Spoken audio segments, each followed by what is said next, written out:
6 years on, and AMD's Vega line of GPUs still have a way of surprising people. The Vega 56 was a shockingly good overclocker, especially when combined with undervolting, and in 2023 both the 56 and 64 have reached appealingly low prices. But competition is pretty strong from RDNA 1 and Turing. Thanks to a little known and somewhat forgotten feature, however, Vega might still come out on top.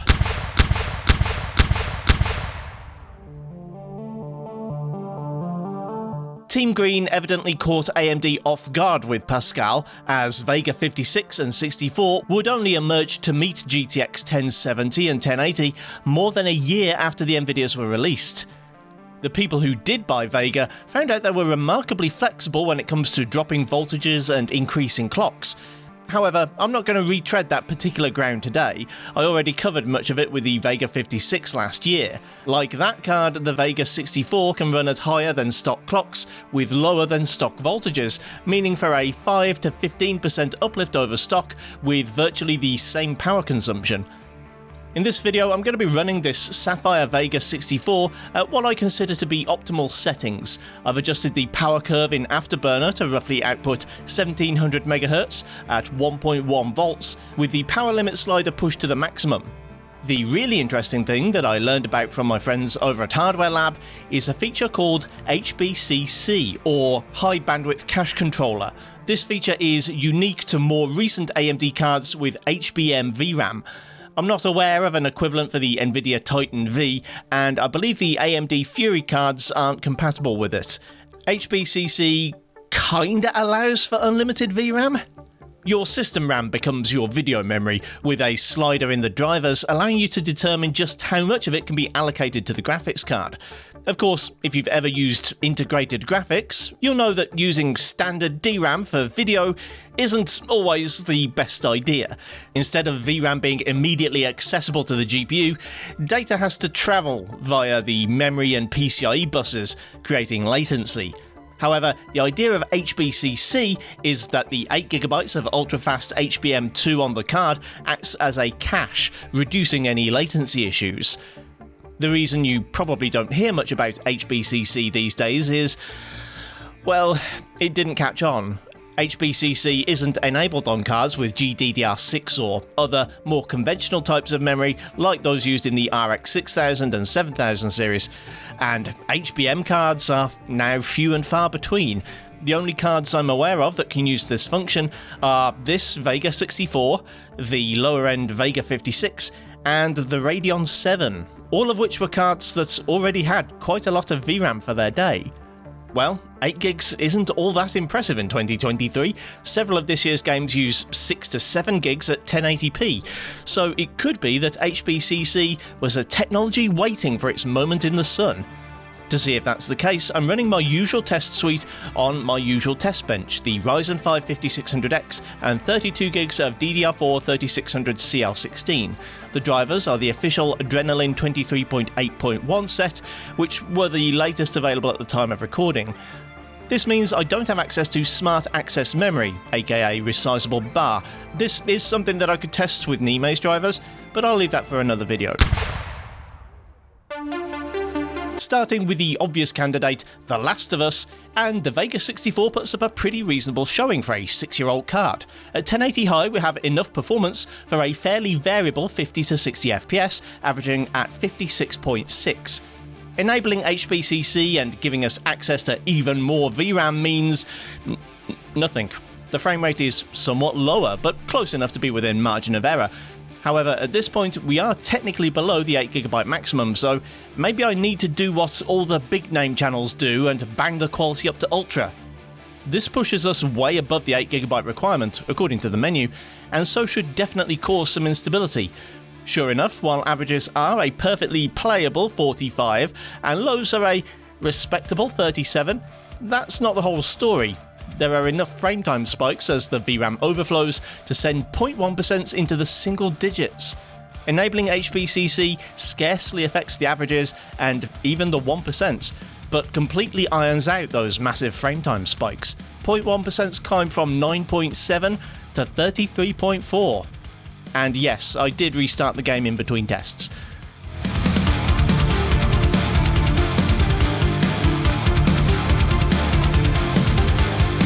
The Vega 64 is more than capable of running Resident Evil 4 at 1080 max settings. I saw an average of about 84 FPS without HBCC, and a small drop to 82 FPS with it enabled. The thing is, I went with conventional wisdom here. The max preset defaults to the 8GB texture setting, which actually pushes the VRAM usage way off the deep end.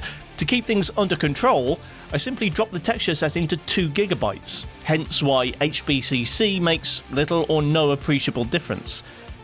Ignoring that conventional wisdom and leaving the textures at 8GB, and things are much more interesting. Average FPS changes very little, but the standard run saw frequent hitches, the kind you expect to see when you're running out of VRAM. Enabling HBCC seriously reduces these hitches, though doesn't remove them altogether. Averages remain the same, with or without HBCC, but 1% lows are 10 FPS improved with the cache enabled. But 0.1s only climb from 5 to 15, so it's not all worth celebrating. As with the previous titles, Jedi Survivor is one game that can eat 8GB cards for breakfast, simply running at 1080 high. At the stock 8GB setting, the game can produce about 57 FPS on average, with lows dipping below 40. Again, as would be expected when the VRAM buffer is being exceeded. Turning on HBCC hurts the 1% lows quite badly, almost halving from 39 to 22. The picture's almost as bad at 1440p. The average on both runs pushes past 30, but with HBCC turned off, you could probably use a 30 FPS lock and get a smooth experience, whereas with HBCC on, the minimum drops below 24 FPS. Rift Apart is a pain in the ass to run on the Vega 64 above 1080 medium. At high settings it's smooth enough in regular exploration and traversal, but in set pieces it stutters all over the place, with or without HBCC. I stuck to the medium preset, which was surprisingly good looking. That is, until you see the VRAM utilisation, whereby it becomes clear that I really shouldn't have been surprised at all. This is the biggest win for HBCC so far. Averages jump from 72 to over 80, and 1% lows from over 46 to 56 FPS. A slightly older game, but one which can still chew through the VRAM, Forza Horizon 5's average in the canned benchmark is almost 77 FPS at 1080 Ultra, with minimums staying above 60 FPS. Enabling HBCC is a little disappointing, taking a couple of FPS from those numbers and potentially ruining that nice locked 60 FPS you could have otherwise enjoyed. At 1440 Ultra, the average is a little short of 60 FPS and lows are below 50. Turning on HBCC again has a small but entirely negative impact, with a similar margin to 1080. Forgetting HBCC for a moment, however, at 1440 high, the game still manages an excellent 90 FPS, which is testament to both a well-designed cross-gen game and a long-lasting video card.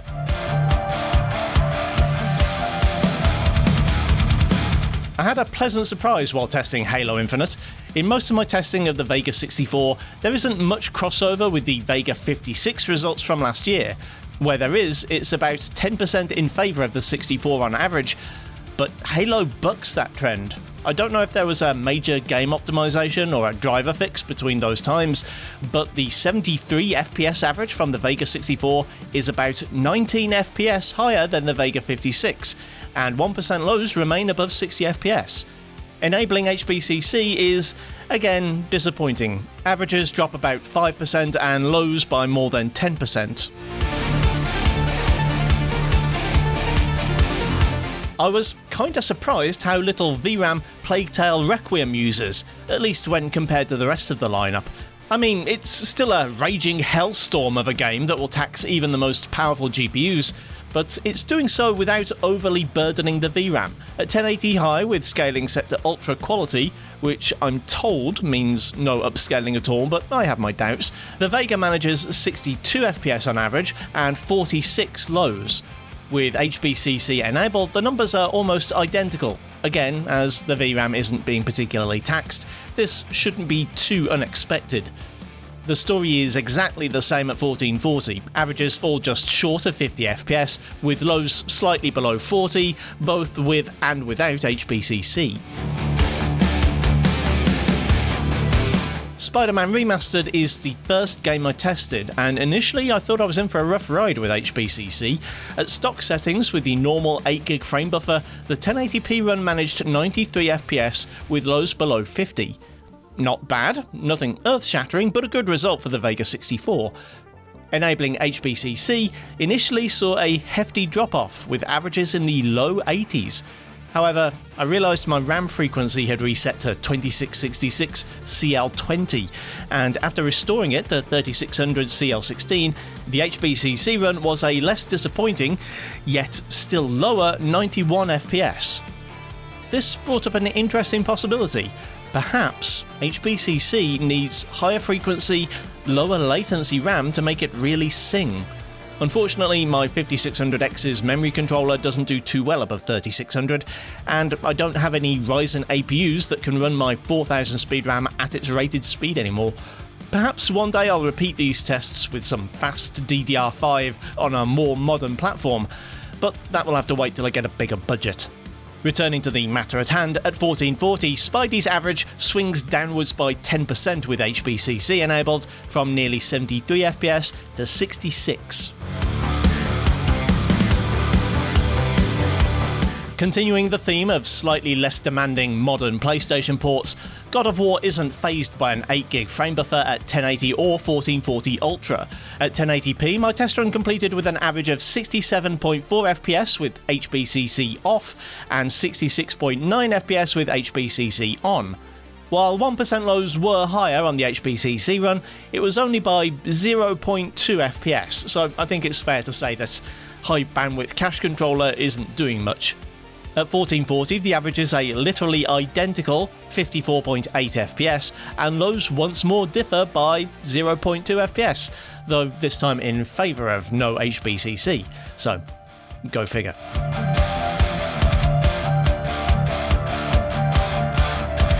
Uncharted 4 is, in my opinion, a game that could actually do with being a little more demanding. The game has a great overall aesthetic, but shadows and textures, even at Ultra, are a little lower than I'd like. That does of course mean that the Vega 64's 8GB frame buffer is hardly being tested either. At 1080 the standard run reaches 92 FPS with lows of 82, and the HBCC test run barely deviates from this at all. 1440 Ultra isn't a problem for the Vega either. Averages are still a very playable 64 FPS, and lows only dip slightly below 60. Maybe if you're a stickler for 60, you might want to drop to high or nudge the resolution scale to 90%, but on the whole, this is a pretty good experience, with or without HBCC. I took a bit of a detour in benchmarking Cyberpunk. Like I mentioned earlier, the Vega 64 results so far had mostly been about 10% higher than the Vega 56 last year, but Cyberpunk was an exception. I'd noticed on Random Gaming in HD's video a while back that his Cyberpunk results with the Vega 56 were way lower than mine had been, and I assumed that my overclock hadn't made that difference. Sure enough, the Vega 64 was scoring lower in 2023 than the 56 did in 2022. At 1080 high, the 64 scores 41 FPS without HBCC and 42 with it, compared to the 60 FPS of the Vega 56 last year. Out of curiosity, I tried rolling back the drivers to 22.7.1, the drivers I used in the Vega 56 test, but it only made a roughly 1 FPS difference that could easily be within the margin of error. I guess CDPR altered the presets or made some other change which has ruined performance on these cards. To reach 60 FPS now, the Vega 64 needs dropping further than I'd like. At 1080 medium it will still drop below 60 in heavier areas, and my test run saw an average of over 57 FPS without HBCC and over 56 FPS with it. The Witcher 3 is also a little more demanding than it used to be, but with good reason. Its 2022 patch brought with it new textures, lighting effects, and it now runs on a whole new API, so people who sarcastically comment that it's an 8-year-old game can shut their cake holes. That being said, the heaviest part of the updated Witcher is ray tracing, which Vega cards don't support. So, at 1080 Ultra, the 64 can produce an excellent 93 FPS. Enabling HBCC actually sees slightly improved 1%, but only at 1080p. In the 1440 run, both averages and minimums drop significantly when enabling HBCC, though both results are still eminently playable.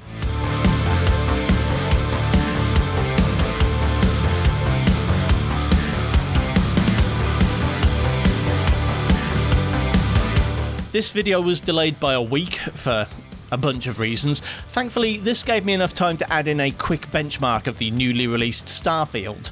My launch day testing on Bethesda's new Outer Worlds clone was done using the ostensibly more powerful GTX 1080 Ti. However, I suspected that Vega might have an edge. Starfield is an AMD-sponsored title and one that's very CPU-intensive, both factors against the 1080 Ti that might benefit the Vega 64. Sure enough, in the same console-esque benchmark test that I performed on the 1080 Ti, the Vega does magnificently, averaging just short of 56 FPS at medium, over 25% faster than the GeForce. Ignoring the Xboxes and just going in at native 1080 medium without FSR pushes the benchmark over the line to 60 FPS. However, as I said in the last video, this isn't the most representative of scenes for benchmarking. Wandering through cities sees averages in the mid-40s, and indoor scenes can exceed 70 or even 80 FPS, so this result is falling somewhere in between two extremes. Although the AMD card doesn't handle VRAM as well as the GeForce did at the same settings, it's still refreshingly lightweight compared to other 2023 releases, and so it's unsurprising that HBCC does precisely bugger all, even at high settings. On the upside, it also doesn't negatively affect performance, so you don't need to concern yourself with switching it off when not in use. I did my usual 3 test passes in Fortnite, one at the competitive settings of 1080 low, 100% scaling and epic view distance, one at medium, again with scaling and view distance maxed out, and one last one at the epic preset.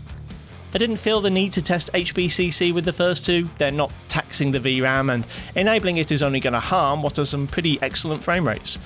At low, the game breaks 200 FPS on average, with lows over 130. Turning up to medium actually reaches the 144 FPS target of some monitors, and while lows did drop, they only went as far as 109. The Epic preset includes the UE5 features of Lumen and Nanite, which are a sledgehammer to the ankles of most older GPUs. The average falls to 41.8 FPS, with lows of 28.1. As you can see, I used the replay function to ensure I was getting exactly the same benchmark runs, and enabling HBCC on the Epic run did, again, nothing at all. Averages gained 1/5 of an FPS, and lows gained 7/10 of a frame.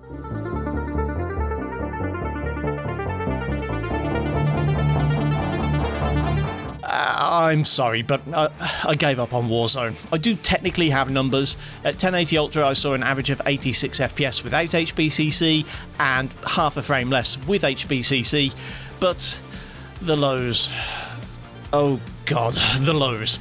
The frame time graph looked like an ECG of a person in their final moments, with massive stutters on a regular basis. 1% lows were 11.7 without HBCC, and 8.9 with this, but neither is acceptable.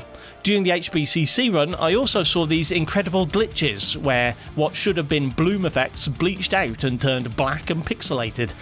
I had Doki Doki Literature Club flashbacks. Anyway, I tried to run it balanced, but the HBCC test suffered the same glitches and I died, so you can guess it's probably somewhere around the same 96 FPS mark as without, but the glitch makes HBCC unplayable, and the frame pacing just makes the whole game a nightmare now. So, what's going on here? HBCC seems like a gift from the heavens in some games, but on the whole it seems more likely to harm FPS than help. In some cases, the reason is obvious. The game doesn't need more than 8GB, so there's no benefit to be had. I could force some of these games to use more VRAM by cranking up the resolution and turning everything to Ultra, but the GPU can't handle that kind of workload, however much VRAM it has. In 2023, the Vega 64 is mostly a 1080p card, maybe 1440 at a push if you can stomach drops below 60 FPS or quality settings of medium or below. HBCC comes into its own on those new titles that run just fine on a GPU of this performance level, but which use big enough textures, shadow maps and other VRAM intensive assets that an 8GB card just isn't enough. Ratchet and Clank, Resident Evil 4, and The Last of Us all show great promise when HBCC is enabled, at least if you're irresponsible with the quality settings. However, some games, like Jedi Survivor and Forza Horizon 5, can make use of the extra VRAM, but nevertheless still perform worse with HBCC enabled. I can't say for sure, but I'd hazard a guess that the speed of the system RAM is a problem. When the 8GB cache is exceeded, sending data to and from RAM is hampered by DDR4's much lower frequencies and much higher latency. Maybe faster DDR5, perhaps some 7600 CL36, or even just really low latency DDR4 would make a noticeable difference.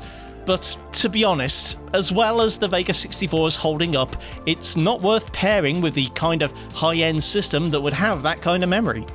I picked up my Sapphire Nitro Plus model for £117 from a seller on AliExpress called The Best Used GPU Store. Not sponsored, just happy with the service, and the going rate for Vega 64s in the UK is generally between £120 and £150. At these prices, they're a pretty good deal. Perhaps not as good as the Vega 56, considering that card is now under £90 in some places, but a damn sight better than an RX 6500 XT or a GTX 1660 Super for similar prices. Once you start factoring in the price of a RAM upgrade to potentially take better advantage of HBCC, however, you're well into the price territory of far better cards, like the RX 5700 XT or 6600 XT, or the classic GTX 1080 Ti. And right now, I can't really confirm if there's a benefit to using faster RAM at all.